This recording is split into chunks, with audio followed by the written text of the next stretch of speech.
Hello, xin chào các bạn đã quay trở lại với review 5 phút. Trong trailer mới nhất do nhà phát hành Thần ấm Vương tọa mới công chiếu, một sự kiện vô cùng chấn động đã xuất hiện tại khu ma quan. Khi toàn bộ thành khu ma đang cùng ma tộc giao tranh hết sức kịch liệt, thì ma thần Hoàng Phong Tú, người được xưng là nghịch thiên ma Long Hoàng đứng đầu 72 trụ ma thần đã xuất hiện. Ngay khi ông đặt chân tới thiết khách thánh điện, một cột sáng khổng lồ với đường kính hơn 100 mét đã lập tức khiến ải khu ma chìm vào bóng tối. Không chỉ tam đại ma thần và đội quân ma tộc đều quỳ gối, mà tất cả các chiến sĩ và thành viên Sa Ma đoàn đều bị uy áp khổng lồ tỏa ra từ cây trụ ma thần kia, khiến cho chân bất giác khuỵu xuống. Khi cây trụ khổng lồ tiến lại gần Long Hạo Thần, hắn rõ ràng thấy được vô số phủ văn quái dị. Trên thân cột xuất hiện một con hắc long vô cùng hung dữ, sấm sét lóe sáng khiến con rồng phía trên khe khẽ di động. Ngay sau đó, uy nhiếp kinh khủng trên người nó phóng ra, khiến cả không khí đều sụp đổ, bầu trời cũng vì thế mà trở nên vặn vẹo. Tuy nhiên, con hắc long khổng lồ này cũng chỉ là cái bóng của ma thần Hoàng mà thôi. Có thể nói, sau nhân vật chính Long Hạo Thần thì ma thần Hoàng Phong Tú chính là cái tên được khán giả vô cùng yêu mến. Tuy ở phe phản diện nhưng không thể phủ nhận rằng khuôn mặt Phong Tú rất đẹp, chỉ có thể dùng từ không tì vết để hình dung. Vị ma thần Hoàng này mang một vẻ đẹp kiêu ngạo, đứng ở đỉnh cao, ẩn chứa bên trong tả mị uy chấn thiên hạ và uy nghiêm không thể mạo phạm. Có thể thấy được từ cách tạo hình nhân vật đến mỗi khoảnh khắc y xuất hiện đều được nhà sản xuất ưu ái. Chính vì thế, với dung mạo tuyệt mỹ cùng khí thế ngút trời, khi hắn xuất hiện ở khu ma quan đã gây nên chấn động cho toàn bộ Liên minh Thánh Điện. Hàng ngàn năm qua, trên Thánh Ma Đại Lục, nhân loại luôn ở vị trí yếu thế, nguyên nhân chủ yếu là có y tồn tại. Y đại biểu cho ma tộc cao không thể với tới, cũng đại diện cho danh xưng bất khả chiếm bại, y chính là Phong Tú. Kỳ thật, sở hữu một cái tên nghe vô cùng thanh tú, nhưng lại là ma thần Hoàng cường đại, đứng trên đỉnh kim tự tháp ma tộc. Điều này rất thú vị đúng không các bạn? Trong lịch sử ghi chép, đời thứ nhất ma thần Hoàng thống lĩnh 72 trụ ma thần giáng xuống Thánh Ma Đại Lục, người đứng đầu vốn không được gọi cái tên đó, nhưng sau khi hủy diệt phần lớn nhân loại, y lại đặt cho mình cái tên giống nhân loại.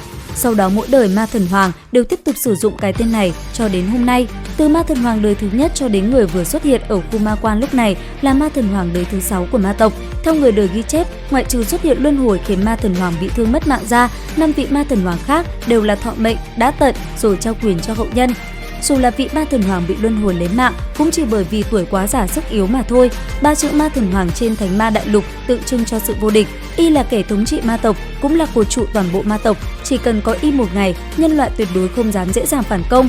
Mà vị ma thần Hoàng lúc này đã hơn 700 tuổi, cũng chính là thời kỳ đỉnh phong của ma thần Hoàng. Ai có ngờ đến, y lại không chút báo trước xuất hiện ở khu ma quan. Mỗi một bước đi của y không có dâng lên khí thế, xung quanh y mọi thứ yên tĩnh, nhưng khu ma quan tựa như bị sao băng giáng xuống đập tan, không ai nổi lên ý chí chiến đấu.